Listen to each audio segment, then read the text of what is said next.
Ang title po ng i-share ko sa inyo ay sure na yun na talaga ang title, wala nang iba. Ang layunin ng Diyos sa COVID-19. Ewan ko kung meron pang ibang preaching na hindi tungkol dito sa panahong ito. Ano? Ang COVID-19 ay nagdala ng takot sa maraming tao. Lahat ng uubo ay nilalayuan kahit kumain lang ng Skyplex at nasa mid. Ang National Capital Region ay lockdown starting today. Walang klase. Hindi ko alam kung malungkot o masaya ang mga bata. Pinipigilan na po ang pagsasama-sama at katulad ngayon ay hanggang sa pahuli I really waited for advisory. Ito po ay dinidiscourage but inaalaw. So hanggat inaalaw ay at susunod tayo sa precaution, we're gonna do this. At talaga pong nagpapanik buying. Sabi po ni Pastor Dex, yung sa dami ng nabili, yung bumili ng saging na hilaw, pagdating sa counter, hinug na.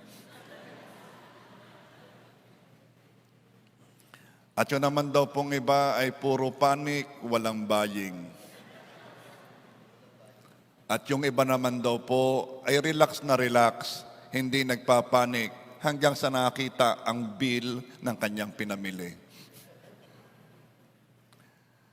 Ang tanong, Pastor, Diyos ba ang may kagagawa nito? Tulad po ng sinabi ko sa inyo last Sunday, we are living in an imperfect world, ruined by the transgression of Adam and Eve. Kasi po, ang ating ninuno, they chose to rebel against the Lordship of God or from the Lordship of God. At dahil napahiwalay po ang tao sa Diyos, dumating ang paghihirap sa mundo. If you are here last Sunday, mas na-expound ko yon o napahaba.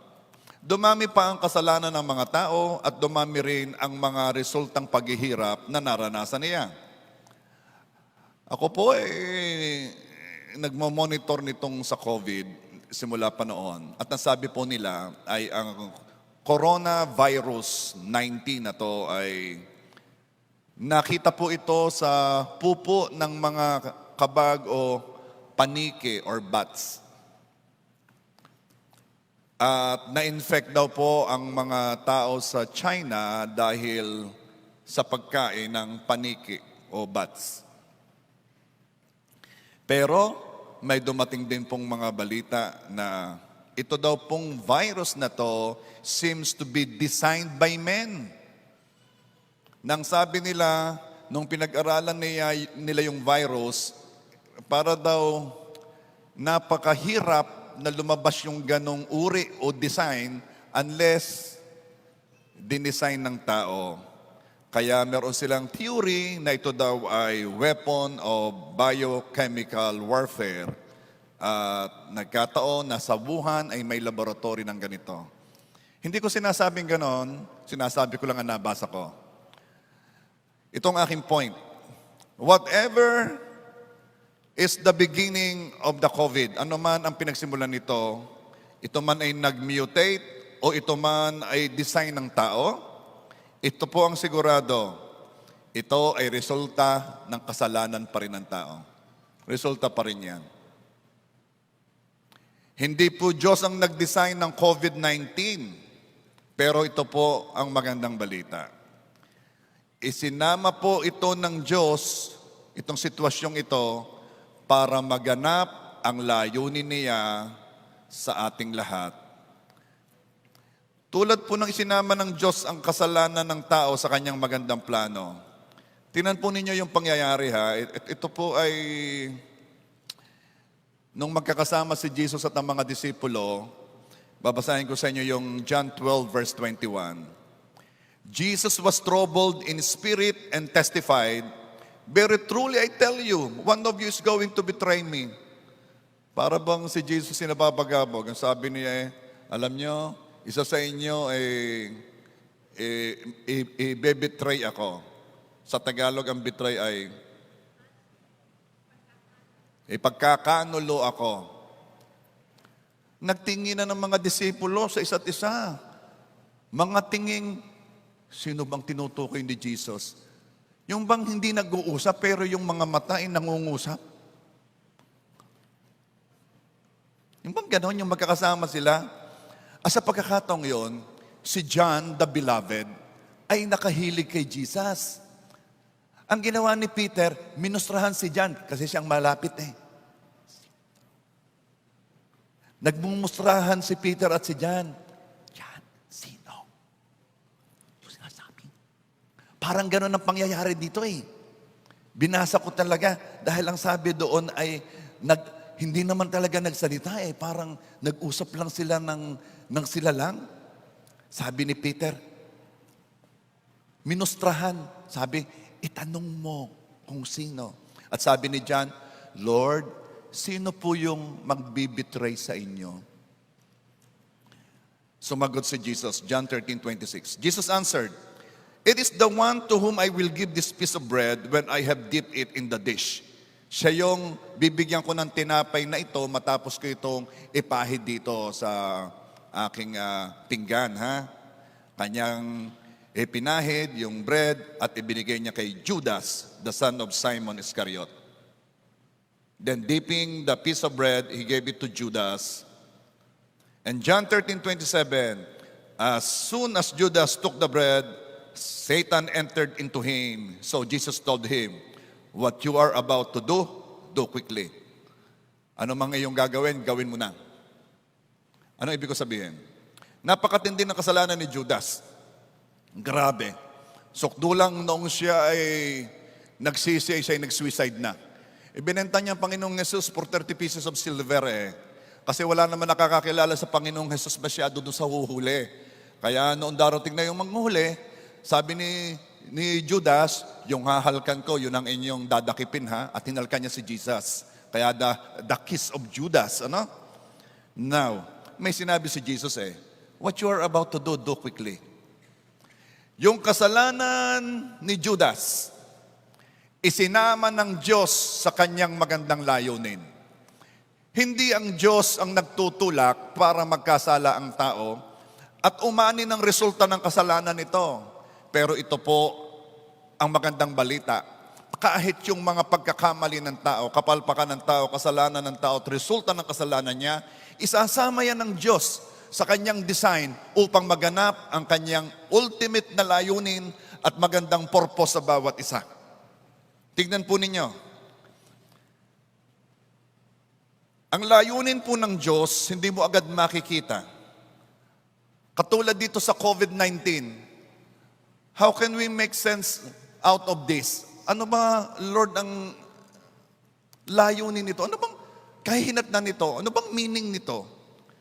Pero ang layunin po ng Diyos ay maaari hindi mo agad makita kung paano ito nakatahi sa mga pangyayari. Kahit po yung mga pangit na pangyayari, hindi mo ito agad makikita. Pero ang Diyos ay kikilos. Kahit sa mga pangit na ito, ang Diyos ay kikilos dito sa COVID-19 upang maganap ang kanyang layunin. God is sovereign. God is still in control sa mga nagaganap. If you notice na parang may kalituhan, may chaos, magdideklara ng ganon, magdideklara ito ng ganon. Hindi na malaman talaga kung ano bagang advisory. Ang Batangas City ay lockdown. Ang San Juan bawal papasok ang hindi taga San Juan. Ang Lipa City ay sarado yung maraming taong Pero may ibang lugar na hindi naman ganon kahigpit.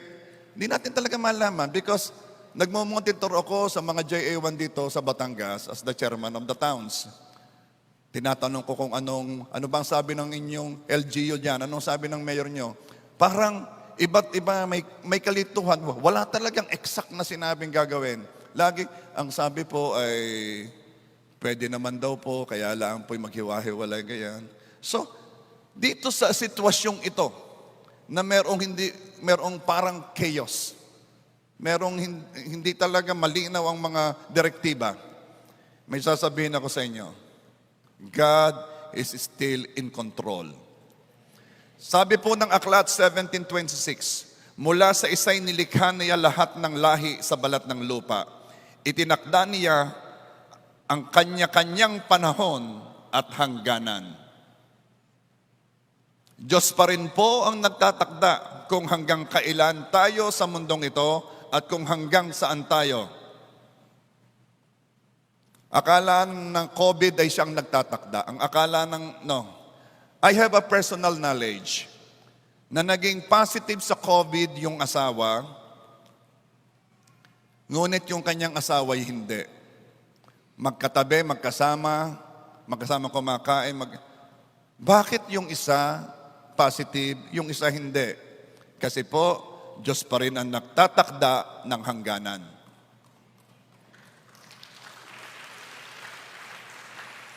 Kaya pwedeng sabihin ng Diyos na coronavirus, hanggang dyan ka lang. Ako ang nagtatakda ng hangganan. God is still in control. Maaaring ang ating mga frontliners, and they are our heroes, the people in the medical field, the doctors, the nurses, the people in the hospital, sila po ang mga heroes, sila ang unang tumitingin, nangangalaga. But I want to tell them and everyone, they are not in control, God is. Wala pong nagaganap sa mundo ng walang kapahintulutan ng Diyos. Matthew 10:29. Hindi bagay pinagbibili ng isang beles ang dalawang maya? At kahit isa sa kanila hindi mahuhulog sa lupa kung hindi pahintulot ng inyong Ama? Yung mga maya, akala natin basta lang Pero walang babagsak niyan sa lupa maliban ipahintulot ng Panginoon. So anong masasabi ko sa COVID? Pastor, anong masasabi mo sa COVID-19? Kahit isa man ay hindi magkakaroon maliban pahintulutan ng Ama. Still, ang Ama ang may say, hindi ang COVID-19. Hindi ang COVID-19 ang magpapasya kung sino ang pupuntahan niya. Ang Diyos pa rin iyon. Kaya kapatid, gusto kong alsin ang mga takot sa inyong puso.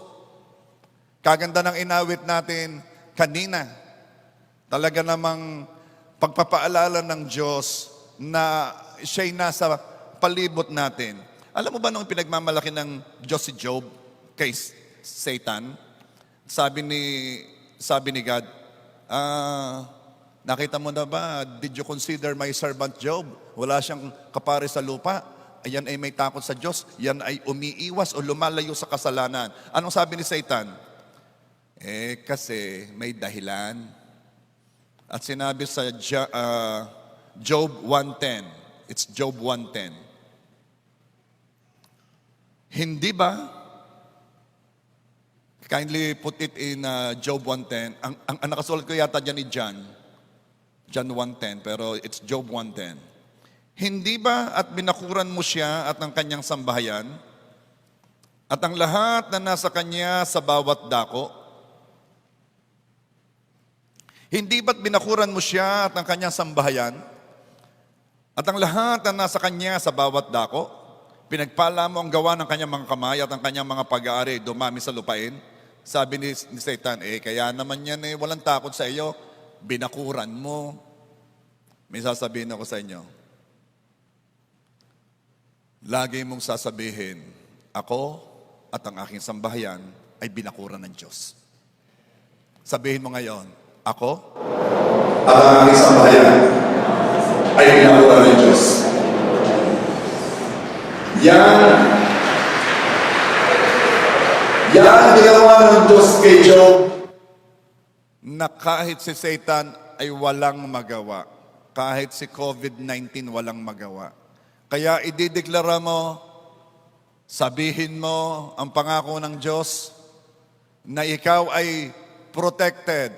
There is a wall of protection around you. Sabihin mo uli. Sabihin mo uli, ako at aking sambahayan ay binakuran ng Diyos. Now, pag-usapan po natin, ano ba talaga, Pastor, ang layunin ng Diyos sa COVID-19? Una, upang tayo ay magsisi.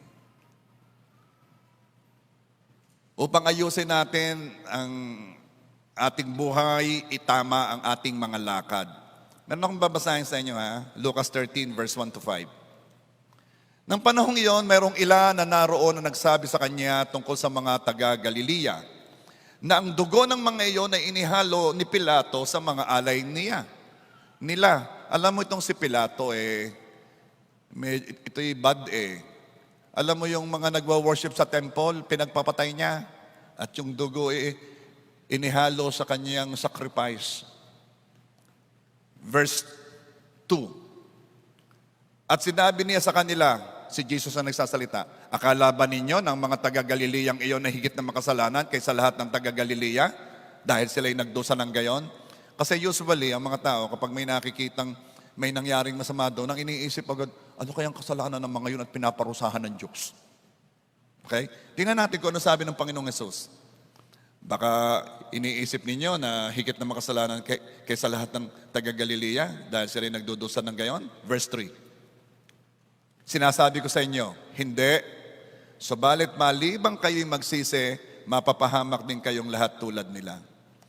Inilipat ng Diyos ang focus ng mga tao sa ibang tao at dinala nila sa kanilang sarili. Huwag niyong intindihin yung nangyayari doon, ang intindihin ninyo'y kayo. Ba't ka lagi ninyong tinitingnan yung mga taong may nangyari doon at itatanong ninyo kung bakit kaya nangyari sa kanila? No, iyon ay para sa inyo. Ang intindihin ninyo kayo dahil malibang kayo'y magsisi, mapapahamak din kayong tulad nila. Tuloy po natin ang pagbabasa. Chapter 4, Lucas 13 verse 4. O ang 18 na nabagsakan ng tore sa Siloam at sila'y napatay. Aba, ay meron pala doong bumagsak na tore at pinagchichismisan nila. Nabalitaan mo kayong nabagsakan ng tore sa Siloam? Tutuloy ko, ha? Inakala ba ninyo na sila higit na may sala kaysa lahat ng taong naninirahan sa Jerusalem? Yun na naman, kasi ang takbo ng mga isip ng tao, ay kaya ba ka sila? Ay, ang mga ay ganito, ay, ang mga ay ganyan. At ito po ang sabi ng Panginoon. Verse 5, sinasabi ko sa inyo, hindi. Subalit malibang kayo'y magsisi, kayong lahat ay mapapahamak din tulad nila. Bakit nangyari ang mga ito?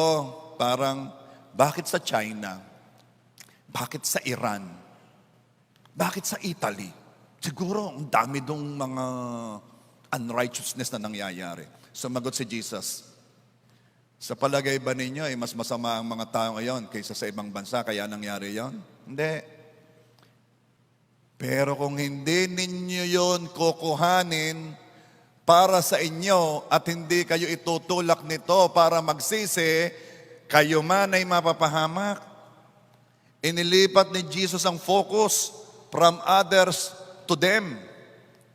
Huwag ninyong pakiisipin kung bakit nangyayari yon sa kanila. Sa halip, ang mga pangyayaring ito ay magdala ng takot sa puso natin upang tayo magsisi at magpasyang ayusin ang buhay. Tuloy pa ba rin sa lifestyle na alam mo namang hindi tanggap ng Diyos, kayong kitang-kita mo na ang mga nangyayari? Di ka pa ba rin natatakot? Lumalayo ka pa rin ba sa Diyos? Dito sa mga nangyayaring ito, huwag mo nang itanong saan nangyari, sino may gawa, sino ang dahil, bakit sila. Huwag yun, ang isipin mo'y ikaw. Hindi ka ba nag-iisip-isip na itong mga bagay na ito'y nangyayari? Hindi mo ba na-evaluate ang iyong lifestyle? Yun ang ibig sabihin ng Panginoong Yesus. Ito ang layunin ng Diyos na kanyang itinahi dito sa COVID-19 na to. Nagaganap ang layunin ng Diyos. It is mercy in the midst of judgment. Ito'y habag sa gitna ng paghatol. Ito'y habag sa gitna ng chaos, sa gitna ng destruction, At ang hope ng Panginoon, ang gusto ng Panginoon ay bawat isa na nakakakita nito ay mag-isip-isip. Mag-isip-isip. At dumating sa puntos na magsisi. Biyaya pa rin to sa bawat isa. Ginigising ng Diyos, maaari ang mga Chinese na pinipersecute, sobrang persecuted ang mga Christian sa kanila. Ginigising din sila. Ito'y paggising ni Lord lahat sa atin. Sa iyo at sa mga nakikinig, biyaya ng Diyos na madala tayo nito sa pagsisisi. Kung hindi tayo nadala sa pagsisisi ng kabutihan ng Diyos, dalhin tayo sa pagsisisi sa ganitong mga pangyayari. Are you there? Number 2, ano ang layunin ng Diyos sa COVID-19? Ulitin ko hindi po Diyos ang may gawa ng COVID-19. Pero kahit sa kalagitnaan ng mga pangit na bagay, gagamitin nyo ng Diyos upang maganap ang kanyang layunin. Number 2, upang tayo magpakumbaba. Napansin ko isang reason kung bakit ang mga tao hindi lumalapit sa Diyos, kung bakit ayaw kilalanin ng Diyos. Kapag may nag-share ng salita, ayaw magpakumbaba at makinig, ang gagawin ay tuloy sa kanilang ginagawa. I have seen this so many times. I have seen this habang ako ay nag-share ng gospel sa mga funeral wake. Tuloy ang madyong, tuloy ang sugal. I have seen this habang nag-share sa ibang tao, kwentuhan yung mag-amiga.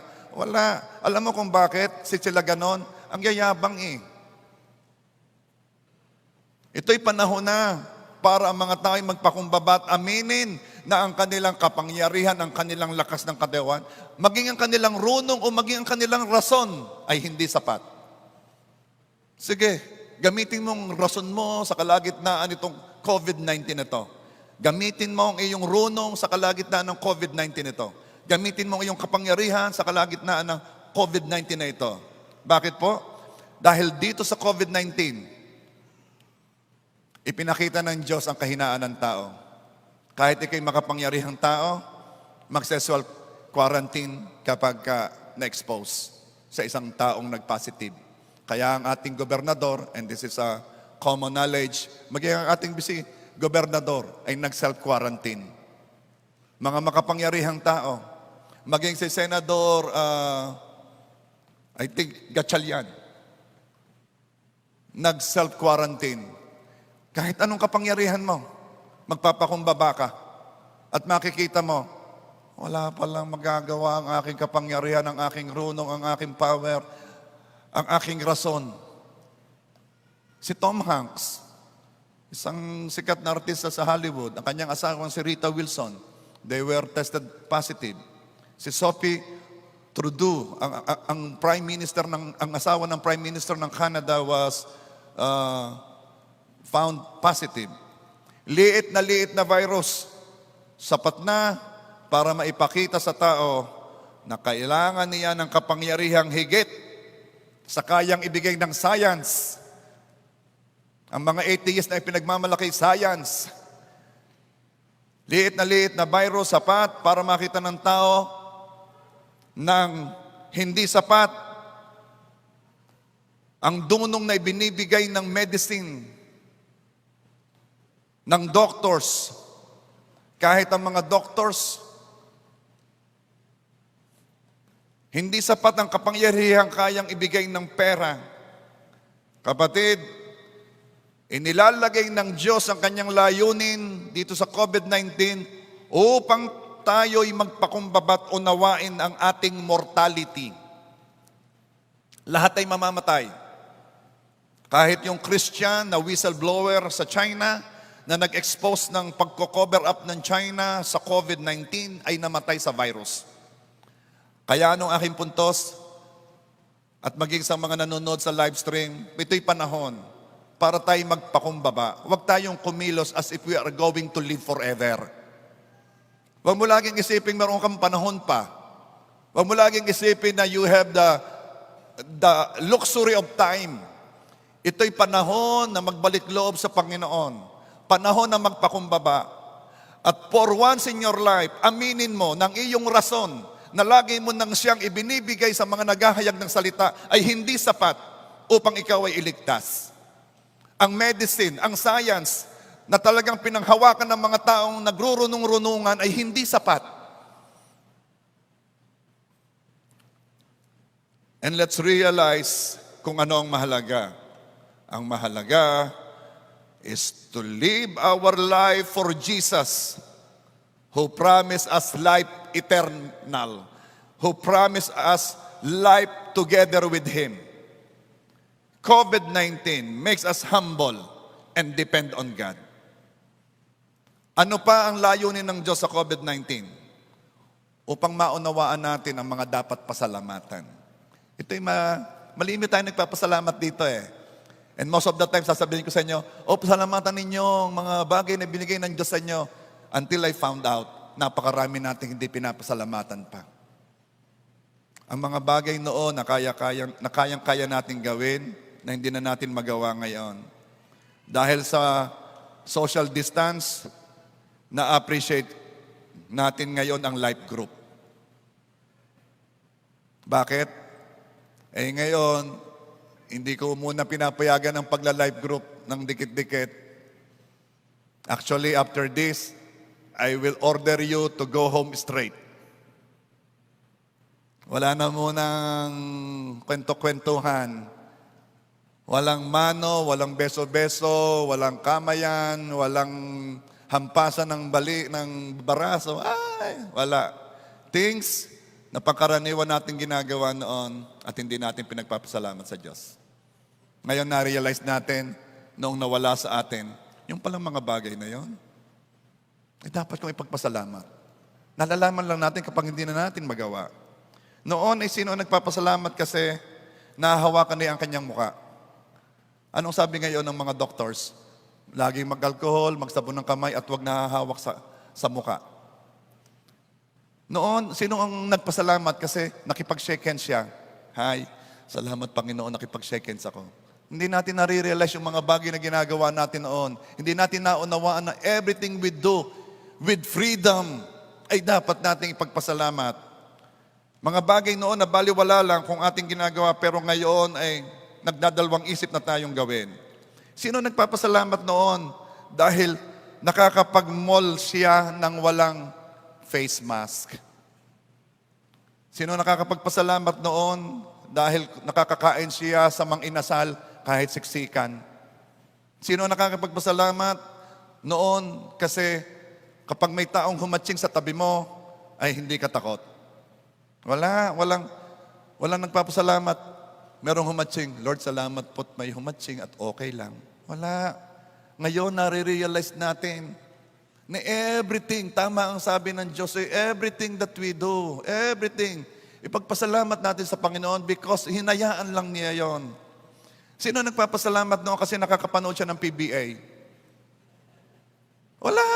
Manonood ka lang. O ng NBA. Sino nakakapagpasalamat noon dahil siya nakakaluwas ng Maynila na ang problema lang niya ay coding? Di ba noon lagi coding ako eh. Ano ba naman yung coding na yan? Nagre-reklamo tayo. Ngayon, kahit pa anong coding. Pero hindi tayo nagpapasalamat na may kalayaan tayo. Dahil doon, dahil sa COVID-19, naunawaan natin ngayon na kung ano mang ginagawa natin na may kalayaan ay dahil lang sa biyaya ng Diyos.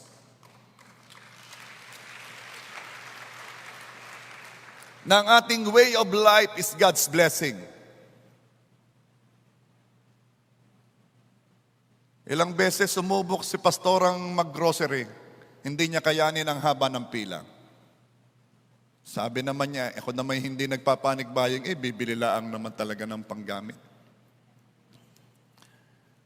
At ngayon, pagkatapos nito, mawawala yan si COVID-19. Pero gusto ko, pagkatapos nito, papasalamatan ninyo ang mga bagay na akala ninyo noon ay pansampang karaniwan lang.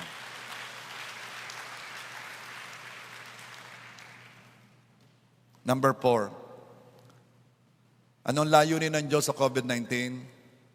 Upang bigyan tayo ng pagkakataong pagtiwalaan siya. Sabi ko naman sa inyo, napakadaling magtiwala sa Diyos kapag walang problema. Ito po ang sitwasyon na maiipakita mo sa Panginoon na nagtitiwala ka sa Kanya. Napakaraming news na nakakatakot. Hindi nyo alam ang aking pressure na mag-service ngayon. Hindi nyo alam ang dinaanan kong pressure. Hindi nyo alam ang dinaanan kong pressure ng ibibigay kong advice sa mga pastor na naghihintay ng aking directive kung anong gagawin nila. Alam ko ang responsibilidad.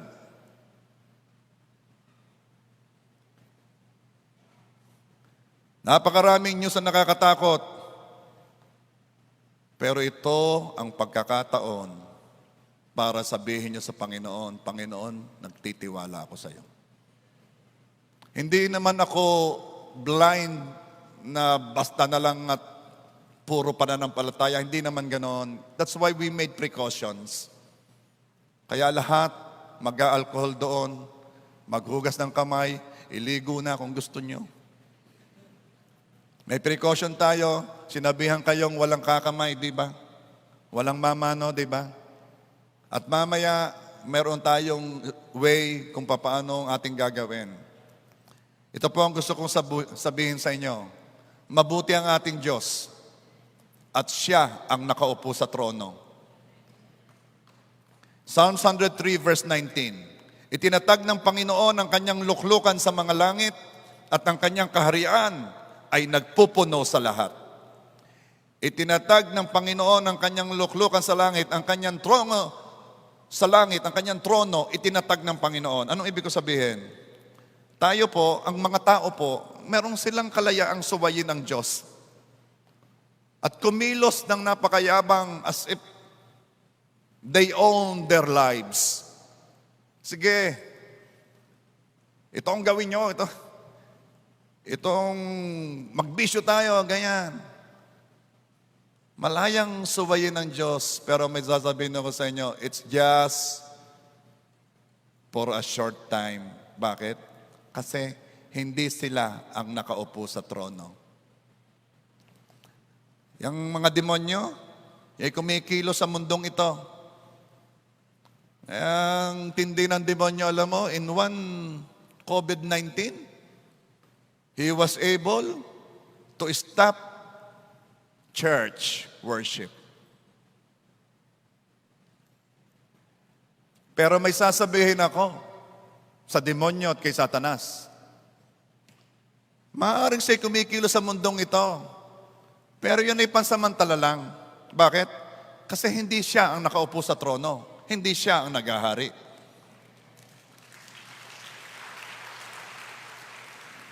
Si COVID-19, nananakot. Pero may sasabihin ako sa kanya, hindi siya ang nakaupo sa trono. Ang Diyos pa rin ang nakaupo sa trono. At palakpakan natin ang Panginoon.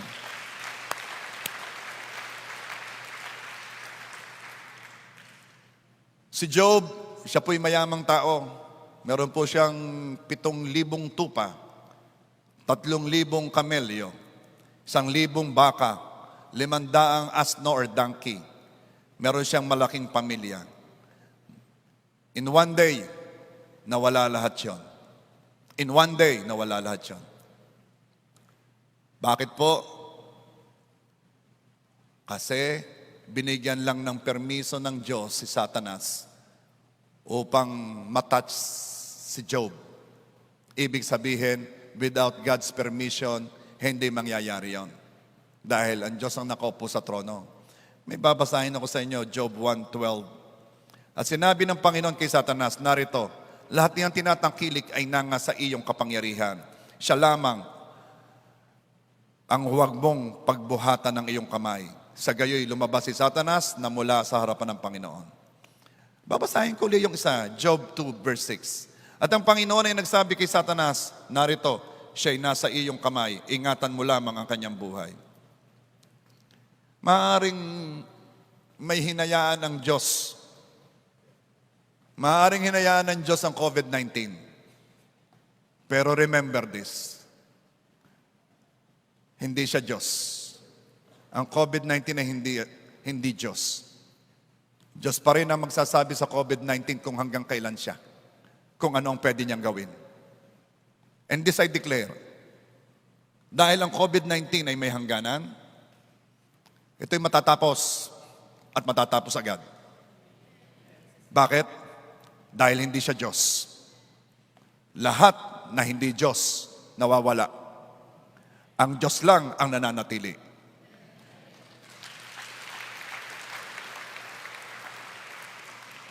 Kung sa isang araw, nawala lahat ang mga ari-arian ni Job. At maaaring sasabihin niyo, ano ba itong COVID-19, bigla na lang. May sasabihin ako sa inyo, do you know, na napakadaling pinabawi ng Diyos si Job, na doble pa. I have a news for you. I don't know how God will do this, pero may nakatago pong pagpapala sa sitwasyong ito.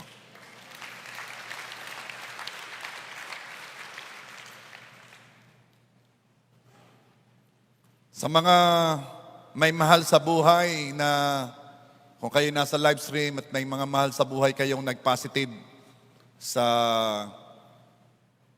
COVID-19, alalahanin ninyo, ito'y pagkakataon para magtiwala sa Diyos.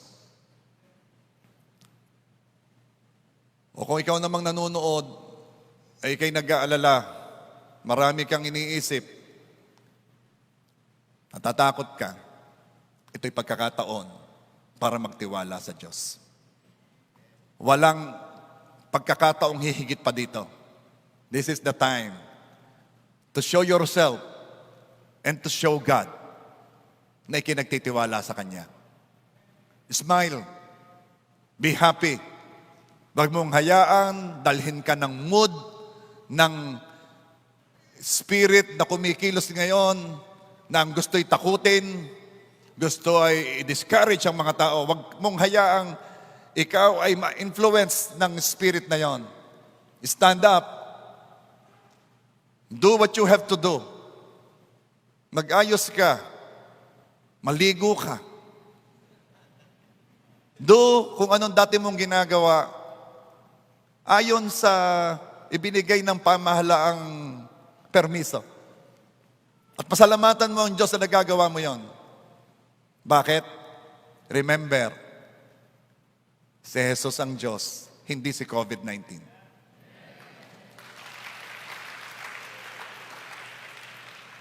At kung ikaw man ay nagse-self-quarantine ngayon, umasa kang may mabuting magaganap dito. Panahon ito para ipakita ang pagtitiwala sa Diyos. Ang Diyos ang nakaupo sa trono, siya ang magpapasya ng hangganan, siya ang magpapasya. Palakpakan po natin ang Panginoon. At gusto ko pong gamitin ang pagkakataong ito ay pag-pray po natin ang bansa, pag-pray natin ang Batangas City, pag-pray natin ang Batangas Province, pag-pray natin ang buong Pilipinas, pag-pray natin ang buong mundo. Kapatid, ang sabi po ng Panginoon, ang panalangin ng mga taong matuwid ay naririnig. Ang maningas na panalangin ng taong matuwid ay naririnig. Huwag mong mamaliitin ang panalangin mo. Ang isang panalangin ng taong nananampalataya ay mas malakas kaysa pinagsama-samang COVID. God's ears are ready to hear our prayers. Ang sagot ay nakahanda na, hinihintay ang panalangin. Mananalangin tayo ngayon. Amen ba? Sige, close your eyes. Pati yung mga nasa live stream, close your eyes. Mananalangin tayo. Together, as one family, JA1 family, we will pray.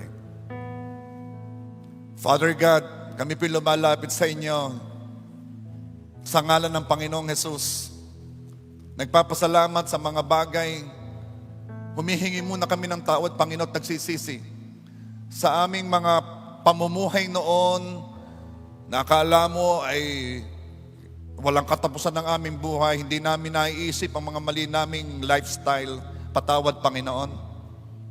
Patawad din, Panginoon, sapagkat hindi kami nagpasalamat sa mga bagay na akala namin pangkaraniwan lamang na ngayon ay hindi namin magawa. At sa namin na-realize that everything is a blessing.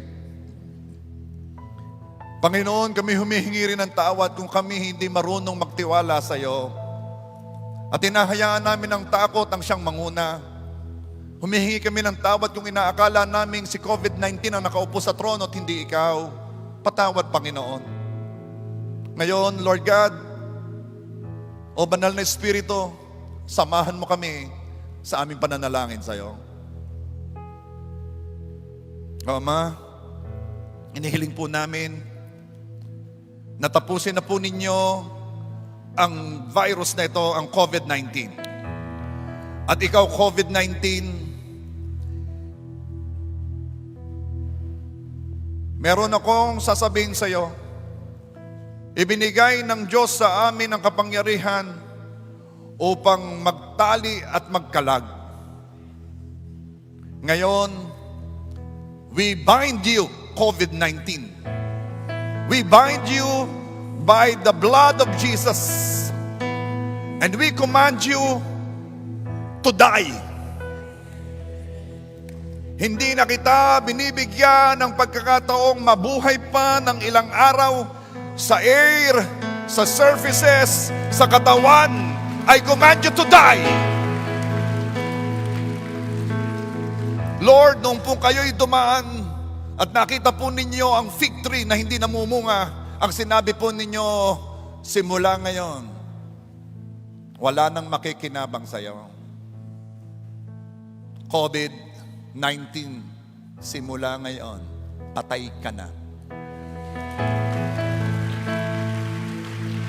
In the name of Jesus, Lord, linisin ng inyong makapangyarihang dugo na tumulo sa krus ng Kalbaryo. Linisin ang aming hangin, ang hangin ng mundong ito. Linisin ang lupa, linisin ang bawat lugar, pasukin ang bawat sulok, ang pinakamaliliit na lugar, at patayin ang virus na ito in Jesus' name. Angels of the Lord, I command you. We were given the authority to command angels as our heritage of being children of God. And angels, I command you, legions of angels, walang limitasyon kayo sa space, sa distance, sa time. I command you, pasukin ang mga katawan ng mga tao na merong COVID-19 at ito'y patayin at alsin. In Jesus' name. Father God, I ask mabilis na pag-recover at paggaling ng mga tao na na-expose o na-infect ng virus na to. Hinihiling ko po ngayon, Lord God, ang himala, ang isang araw, Panginoon, na kaya mong baguhin ang buhay ni Joseph. Ang isang araw na kaya mong alsin sa loob ng tiyan ang tumatakas na si Jonah. Lord, yung isang araw na yon na matagal na naming dinideklara, ngayon mo, Ama, gawin ito. Lord, give us that one day, and this is that one day, that your hand will move, that your hand will reach all the nooks and corners of this earth. And Lord God, eradicate, kill all the COVID-19 viruses in Jesus' name. Let this be that day, oh God. Let this be that day. In Jesus' name.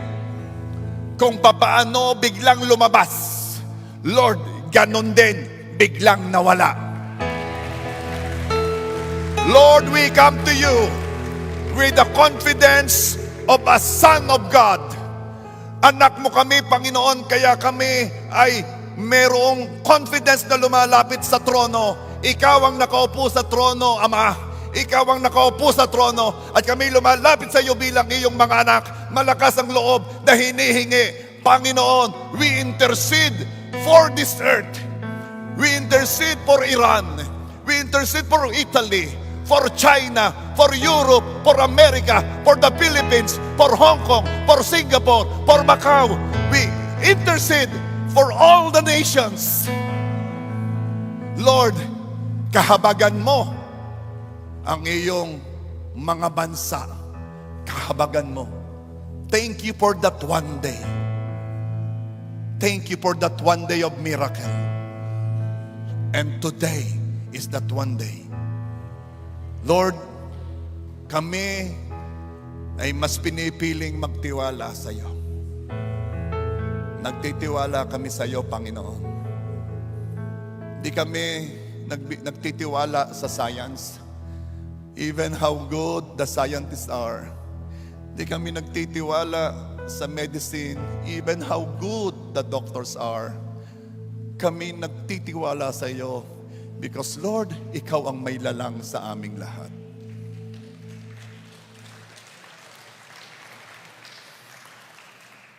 And thank you, Father God, for answering our prayers. Thank you, Lord God. Father God, I declare joy for everyone, maging sa mga nanonood sa live stream.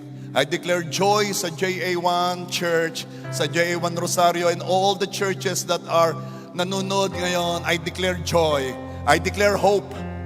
And I declare God's protection upon each one and all the families that everyone are connected to. I am declaring God's protection, God hedge of protection around the JA1 family. Salamat po, Lord God. This we pray in Jesus' name. Amen.